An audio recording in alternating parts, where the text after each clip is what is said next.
और वो मार्केट भी काफ़ी ख़त्म हो चुका है, लोग यहाँ से छोड़कर जाने लग गए हैं। बाद हम एक बड़ा आंदोलन भी क्या करेंगे, हमसे कुछ जाम भी करेंगे यहाँ पर और बहुत भाई बैठेंगे भी। और यदि ये अंडरपास नहीं बना तो बहुत बड़े आंदोलन का ये श्री गणेश होने जा रहा है 13 तारीख को। जाएगा नहीं तो सारा धंधा ठप पड़ा है इधर। ठीक है जी, पुराना सब कुछ चौपड़ है, हमें खड़े रहते हैं ये मंडी जाने के बाद में, और कुछ नहीं, ये सब दुकानदार है और कोई नहीं। जो फ्लाईओवर है ये मुख्य जड़ है इस सारी समस्या का। भ्रष्टाचार से लिप्त होकर ये जो फ्लाईओवर बना, अनावश्यक रूप से इसको इतना लंबा कर दिया गया कि पूरे बाजार के 2 फाड़ कर दिए गए। अभी जो मुख्यमंत्री मनोहर लाल खट्टर जी जो आज प्रेजेंट हैं, इन्होंने भी यहाँ पर आकर घोषणा की है अब भाई अंडरपास आपका बनेगा और इसके लिए पास पुश हो गया है, उसके बाद कोई इस पे कार्रवाई नहीं। साथ में ही राजनीतिक भ्रष्टाचार का सबसे बड़ा नमूना है। आप देखेंगे कि ये जब इसका उद्घाटन हुआ था उससे पहले ये टूटने लग गया था और हर आदमी इससे दुखी है। मैं तो ये कहूँगा कि सरकार की पूरी उदासीनता है और क्षेत्र के लोगों के साथ में अन्याय और उनके साथ में भेदभाव वाली स्थिति है। पिछले 5-6 सालों से इसकी मुहिम चल रही थी। सोच सकते हैं और हमारे साथ में ये खिलवाड़ हो रहा है, इसको अब बर्दाश्त नहीं किया। नमस्कार, स्टेट न्यूज़ हरियाणा में आपका स्वागत है। मैं हूं अमित अमन। कोसली के अंदर एक बड़ी गंभीर समस्या है अंडरपास की, क्योंकि फ्लाईओवर को आप जानते हैं, फ्लाईओवर जो है वो बिल्कुल ही टूट चुका है, ध्वस्त हो चुका है, कागजों के अंदर वो डैमेज घोषित हो चुका है। लेकिन अब भी उसके ऊपर से गाड़ियां ज़रूर जाती हैं, लेकिन नीचे की अगर हम बात करें तो उसको लेकर के कुछ लोग हमारे साथ आज मौजूद हैं, क्योंकि उससे काफ़ी समस्याएं मार्केट के अंदर भी उत्पन्न हो रही है और लोगों को, यहाँ से आने जाने वाले लोगों को बहुत सी समस्याएं हैं यहाँ से। तो स्वदेशी योद्धा संगठन के कुछ लोग आज हमारे साथ मौजूद हैं, आइए इनसे जान लेते हैं कि ये क्या चाहते हैं। सर, आप बताएं हमें कि आप लोग क्या चाहते हैं। यहाँ कोसली के हल्के की जनता यहाँ अंडरपास बनवाना चाहती है और इसके लिए काफ़ी संघर्ष हो रहा है। और ये अभी 6 साल हो चुके हैं तकरीबन। उस टाइम ये सीएम साहब रेवाड़ी आए थे, उन्होंने कहा था कि यहाँ कोसली में अंडरपास होना ज़रूरी है, क्योंकि ये बाज़ार 2 हिस्सों में बट गया है। अब वो मार्केट भी काफ़ी ख़त्म हो चुका है, लोग यहाँ से छोड़कर जाने लग गए हैं, क्योंकि इधर से उधर जाने के लिए कोई रास्ता नहीं है। तो अंडरपास का होना बहुत ज़रूरी है। इस अंडरपास के पैसे भी सैंक्शन हो रखे हैं, सब कुछ हो रखा है। और हम एजी से भी मिले, एजी अजमेर से भी मिले, जयपुर से मिले कहा, लेकिन फिर भी अभी तक इसके ऊपर कोई कार्रवाई नहीं हुई। योद्धा संगठन ने इस केस को उठाया है और उन्होंने अभी सबको ये चेतावनी दी है कि भी इसको बढ़ाया जाए जल्दी, क्योंकि कोर्ट में इसका अभी मामला नहीं है इतना अधिक। इसका सिर्फ एक नोटिस के तौर पर उन्होंने कोर्ट में केस दिया हुआ है, जिसके एजी हरियाणा से बात की। उन्होंने कहा कि आप यू गो हेड और इसको आगे बढ़ाने की कार्रवाई प्रक्रिया शुरू करें आप। लेकिन ये किसी वजह से ये काम नहीं हो पाया है। अभी योद्धा संगठन ने इस केस को टेकअप किया है, आगे हम मिल करके एक संगठन बढ़ा करके और इसको बढ़वाने के पूरा जिम्मेवारी हमारी होगी। ये हमारे सर, ये क्या पूरा मामला है जो अंडरपास का है, क्योंकि फ्लाईओवर तो यहाँ पहले से बना हुआ है। जी, मैं सबसे पहले तो आप सबका धन्यवाद करता हूँ। पूरी आपकी टीम जो स्टेट न्यूज़ हरियाणा है समय समय पर स्थानीय मुद्दों को उठाती है और उनमें जागरूकता भी पैदा करती है लोगों में, और काम करवाने में मददगार भी साबित होती है, हमारा भी हौसला अफजाई करती है। तो अमित जी, सबसे पहले मैं बताऊं आपको, जो चीज़ें प्रारंभ में हुई उनको लेके जो फ्लाईओवर है ये मुख्य जड़ है इस सारी समस्या का। भ्रष्टाचार से लिप्त होकर ये जो फ्लाईओवर बना, अनावश्यक रूप से इसको इतना लंबा कर दिया गया कि पूरे बाजार के 2 फाड़ कर दिए गए, और इससे व्यापारी वर्ग में पूरा पलायन हो रहा है। उनके दुकान है, उनका बाजार है, वो बर्बाद हो रहा है, और फिर यहाँ से जाने के लिए समय की बर्बादी होती है, धन की बर्बादी होती है। साथ में ही राजनीतिक भ्रष्टाचार का सबसे बड़ा नमूना है। आप देखेंगे कि ये जब इसका उद्घाटन हुआ था उससे पहले ये टूटने लग गया था। अब ये देखिए कि जो पुल उद्घाटन से पहले टूटने लग जाए उसकी स्थिति क्या होगी। और आप ही के एक इंटरव्यू में मुझे मैं देख रहा था, तो पीएसी मेंबर जो अपने वीर कुमार जी हैं, साथ में स्टेट जो प्रवक्ता हैं, उन्होंने भी इस बात को माना है कि आपका इंटरव्यू था 16 फरवरी 2020 को जो आपने लिया था वीर कुमार जी से, उसमें स्पष्ट कहा गया है कि कंडम रोड ब्रिज है, इसके ऊपर से अनफिट फॉर यूज़ है, ये घोषित कर दिया गया है। पर पता नहीं क्यों लोगों की जान को जोखिम में डाल के अभी तक भी आवाजाही हो रही है बैरिकेड लगा के। दूसरी बात यह है कि अंडरपास जो ऑलरेडी यहाँ बनना चाहिए था उसको किसी माध्यम से डिले किया गया। मैं तो ये कहूँगा कि सरकार की पूरी उदासीनता है और क्षेत्र के लोगों के साथ में अन्याय और उनके साथ में भेदभाव वाली स्थिति है। नहीं तो कोई रुकावट नहीं है कोई, और वो चाहते तो अब तक बन के अंडरपास तैयार हो चुका होता। सर अंडरपास बन जाने से क्या होगा?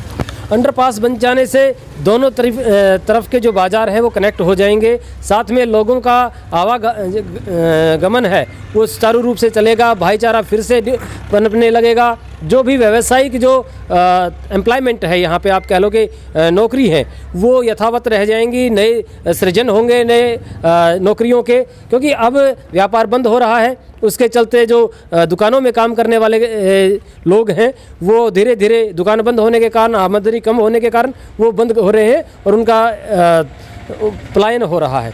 साथ में यदि पूरे कस्बे को देखें तो इन्होंने दो फाड़ कर दिया गया है इस के माध्यम से। वो जब होगा तो एक रूपता बनेगी और विकास की। और सर क्या इसका मेजरमेंट वगैरह हो चुका है? क्या इतनी जगह हमारे पास अवेलेबल है एक फ्लाईओवर बनने के बाद में कि एक नीचे से अंडरपास भी निकाल दिया जाए? जी बिल्कुल, इसके लिए क्योंकि स्वदेशी योद्धा संगठन लगातार इस पे बना हुआ है और लगभग 1 अगस्त 2019 को जब यहाँ पर DRM आए थे तब भी हमने ये बात रखी थी। उसके साथ में GM आए थे जनवरी में तब भी रखी थी। साथ में परिवहन मंत्री जो आए थे तब भी हमने ये बात रखी थी। और तो ये इससे लगातार जुड़ा हुआ है। और जो एक फिजिबिलिटी रिपोर्ट है, joint feasibility report honourable high court Punjab and Haryana है, उसके आदेश पर एक जॉइंट कमेटी बनी और उन्होंने कहा जी फिजिबिलिटी चेक कीजिए उस लोकेशन की। तो उसमें पाया गया कि 40 फुट का चौड़ा रास्ता है। इसमें यदि हम कुछ ले भी लेते हैं तो भी काफ़ी सर्विस रोड साइड से। तो मामला अटका कहाँ है, बन क्यों नहीं पा रहा? ये सिर्फ सरकार की उदासीनता है, लोगों की निष्क्रियता जो अपना हक नहीं मांग सकते। हम विनती और हाथ जोड़कर ये कार्य करवाते रहे, लेकिन सत्ता को ये समझना होगा अब लोग जागरूक होने लगे हैं। और यदि ये अंडरपास नहीं बना तो बहुत बड़े आंदोलन का ये श्री गणेश होने जा रहा है 13 तारीख को। टेंटेटिव जो हमने डेट रखी उसके लिए 13 तारीख को हम यहाँ पे सांकेतिक धरना प्रदर्शन करेंगे। और यदि फिर भी सरकार ने अपनी उदासीनता नहीं छोड़ी तो एक बड़े आंदोलन के लिए हम आगे बढ़ेंगे और इसके लिए सभी लोगों को इसका लाभ मिलना है। क्या ये धरना सिर्फ उसी दिन का होगा? अभी जो निर्णय है वो एक दिन का सांकेतिक धरना है, लेकिन फिर भी यदि 13 तारीख को भी कोई सही से निर्णय नहीं निकला तो हम जरूर इसको आगे भी बढ़ा सकते हैं और वहीं पे बैठ के रणनीति बनेगी और आगे की देखते हैं क्या स्थिति रहती है।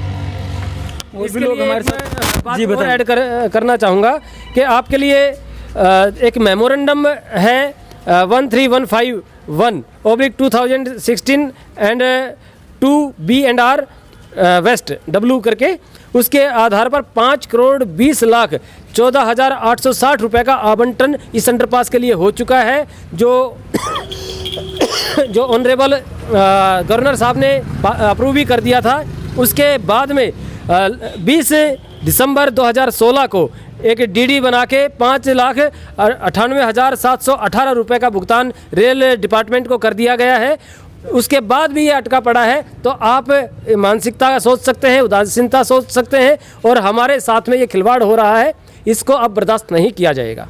जी सर आप ये बताएं, फ्लाई ओवर तो है ऊपर लेकिन अंडरपास ना होने की वजह से क्या क्या दिक्कतें आ रही?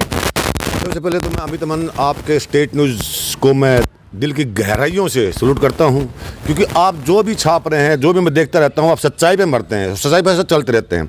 आज आप हमारा जो इंटरव्यू ले रहे हैं ये अंडरपास के बारे में, ये अंडरपास पिछले 5-6 सालों से इसकी मुहिम चल रही थी और जो हमारे होनहार अभी जो मुख्यमंत्री मनोहर लाल खट्टर जी जो आज प्रेजेंट हैं, इन्होंने भी यहाँ पर आकर घोषणा की है अब भाई अंडरपास आपका बनेगा और इसके लिए पास पुश हो गया है। उसके बाद कोई इस पर कार्रवाई नहीं की गई तो अब ये पता लगा हमें कि रुक रहा है कहीं 1% कोई सिंगल 1% या 5% ने इसको कोर्ट में केस डाल रखा है। आगे नहीं बनना चाहिए। तो मैं जानना चाहता हूँ कि इसका रिकॉर्ड भी है और भाई अगर 95% लोग ये चाहते हैं पास बनना चाहिए, अंडरपास बनना चाहिए और 5% लोग बोलते नहीं बनना चाहिए, तो आप किसको अहमियत देंगे? 5% लोगों को या 95% लोगों को? अब इस अंडरपास ना बनने के कारण इतने लोग दुखी हैं। अगर मुझे एक आलू की बोरी सब्जी मंडी से ली और मैंने पार जाना है, अगर मैं रेलवे लाइन पार करता हूं और वहां पर कोई हादसा हो जाता है तो सरकार बोलता है रेलवे लाइन क्यों पास किया।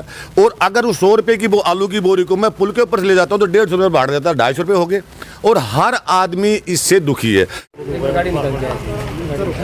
स्वदेशी जो योद्धा संगठन के हमारे भाई हैं, इन्होंने पूरा साइन शून करा करके लोगों को दे रखा है। हर लोग चाह रहा है कैसे बने और यहाँ से बनने के बाद क्या होगा कि एक तो ये हमारा जो अभी इंडिया पाकिस्तान बना हुआ, मैं यही कहूँगा अगर पुल नहीं है, ये अंडरपास नहीं बना है तो लोग वहाँ के वहाँ यहाँ के यहाँ रह जाते हैं।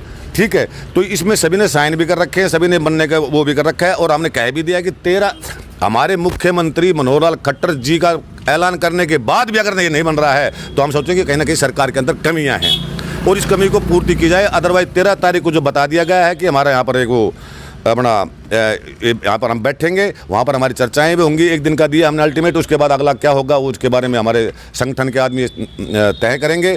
और अगर ये बन जाता है तो मैं कहता हूँ कि बहुत ही कुछ फ़ायदा होता। तो यहाँ की तो मार्केट पिट गई, इस साइड की मार्केट पिटी हुई, तो इसको बनाना बहुत ही आवश्यक है। मेरा कहने का तात्पर्य ये है। और कोई क्वेश्चन आपके हो तो करिए मेरे से। क्या कोई बड़ा आंदोलन भी हो सकता है? हाँ, अगर 13 तारीख को अगर इससे पहले हमारे पास खबर आई तो कोई दिक्कत नहीं है हमारे को, हम मतलब इंतजार करेंगे क्योंकि सरकार के खिलाफ चलना नहीं है। लेकिन अगर ये नहीं हुआ तो इसके बाद हम एक बड़ा आंदोलन भी क्या करेंगे, हम सब कुछ जाम भी करेंगे यहाँ पर और बहुत भाई बैठेंगे भी। और इसके लिए सरकार को एक बड़ा कदम लेना पड़ेगा, अन्यथा यहाँ से माइनस पॉइंट हो जाएंगे। क्योंकि पूरे इलाके के लोग, हर गांव के सरपंचों ने लिख रखा है, हर एक लिख रखा है अंडरपास होना चाहिए। फिर क्यों नहीं हो रहा? फिर सरकार क्यों नहीं सुन रही हमारी बात? कहाँ दिक्कतें आ रही है इसमें बताओ मेरे को। अरे पुल जो बनाया है ये पुल बिल्कुल डैमेज है, इसको बंद भी कर दिया गया। आज ये पोल पाल आप देख रहे हैं, इसके पहले भी हमने वीडियो बनाई थी, बताया था आपको, इंटरव्यू दिया था। आज ये जो पोल बने हुए इन पोलों को देख लो, ये पोल भी कहीं गिर के किसी न किसी को तोड़ फोड़ मतलब किसी को नुकसान कर सकते हैं। मेरा कहने का तो अमन जी हैं। बताइए और कोई और भी लोग हमारे साथ मौजूद हैं, उनसे भी हम जान लेते हैं। सर आप बताएं, अंडरपास ना होने की वजह से कौन कौन सी दिक्कतें आपको आ रही? ऐसा है जी, अंडरपास ना होने के बाद में सारी दिक्कत है, इधर की आने जाने में आके भी दिक्कत है। ठीक है ना, तो कोई आ रहा ना कोई जा रहा उड़ान, परला पर आना उरला उड़ान है। ठीक है, कुछ भी नहीं है यहाँ। अंडरपास अगर जब बन जाए तो कुछ आवागमन हो जाएगा, कुछ हमारा भी पेट चटाई का काम हो जाएगा, नहीं तो सारा धंधा ठप पड़ा है इधर। ठीक है जी, उड़ाने सब कुछ चौपड़ है, हमें खड़े रहते हैं ये मंडी जाने के बाद में और कुछ नहीं है, सब दुकानदार है और कोई नहीं है। ठीक है, परा का कोई जाते हैं तो लोग जिसने भी ज़रूरत है, कोई पराने कोसड़ी गांव में जाता है जिसने भी रामनिवास लोहिया की ज़रूरत है। ठीक है, और बिजली बोर्ड में जिसने बिल भरना है या बिजली का कोई काम है तो ऊपर गए जाते हैं, पराना उड़ाना तो कुछ भी कोना, सब कुछ साफ है। सर आप बताएं, मार्केट पे कितना असर है इसका फ्लाईओवर बनने के बाद में और अंडरपास ना बनने से? बहुत असर है अमित जी। मैं तो ये कहूँगा कि ये अंडरपास जो है इस कोसली क्षेत्र की लाइफ लाइन है, जो कि इस बाज़ार के लिए एक संजीवनी का काम करेगी। इसको सरकार को बहुत ही जल्द इस कार्य को पूरा करना चाहिए।